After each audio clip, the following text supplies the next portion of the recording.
Well, welcome here, everybody. Again, it's great to be with you. We're on top of the Melcor Center Tower down in downtown Lethbridge. They were nice enough to let us up here, which is awesome. Thank you guys so much. Overlooking our beautiful city, and especially in the fall time, the different colors, it's awesome up here.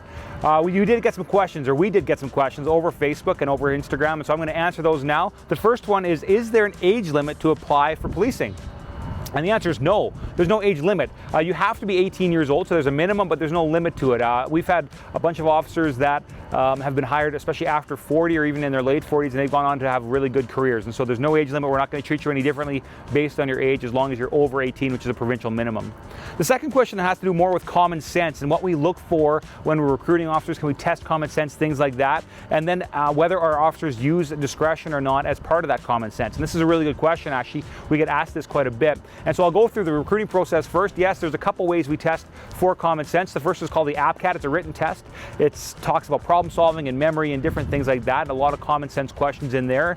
The second is our panel interview, where we ask you your life experience, how you deal with issues, what kind of life experience do you have, how can you empathize with different people and relate to different people. And so those are different testing points throughout it. Then when they go through training, that training is there to build their competence and their confidence, but it's to give them the tools to make decisions with the information they have at the time later on down the road. And so the common sense is kind of built in with experience and training and those tests that we put in the forefront. The second question in regards to discretion is a little bit different. Common sense and discretion do go hand in hand at times, but we have to understand that although we may use discretion, we can regret using discretion and we can regret not using discretion. Either way, there are times where we're at a no-win, and there's oftentimes things going in the background that the public doesn't quite see. So for example, our domestic violence policy says that if we have evidence for an offense, we shall lay a charge. Discretion's kind of taken out of our hands on that one. Maybe that ticket you're getting in a neighborhood, it's possible those sneaky traffic guys had gotten a complaint and they're just cracking down to maintain public safety in that area. Or it's possible that an officer has just gone to a horrific scene and seen things that nobody really should and is now just trying to get through the day and may not be using as much discretion as they could have without that. And so there's lots of things going on in the background, policies, procedures, pressures, different things that we may not see. And so just like we are going to do our best to empathize with you and make sure that we try and understand the context as to what you're working with, we appreciate the support we get from you, and we appreciate getting the same empathy back. At times we're just dealing with some other stuff in the background.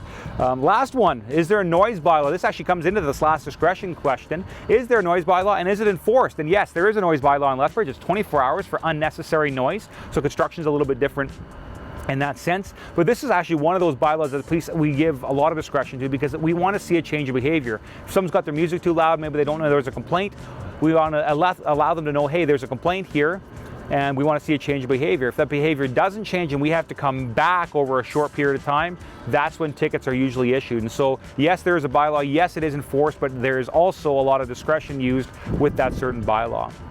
Well, it's been awesome being with you again. We're looking forward to the next time. We'll see you in a couple weeks. So if you have any questions, send us in. If you have any places you want to see us throughout Lethbridge, send those ideas to us. We'd love to pop up in different places. And so we hope to see you there, and we'll see you in a couple weeks. Thanks so much.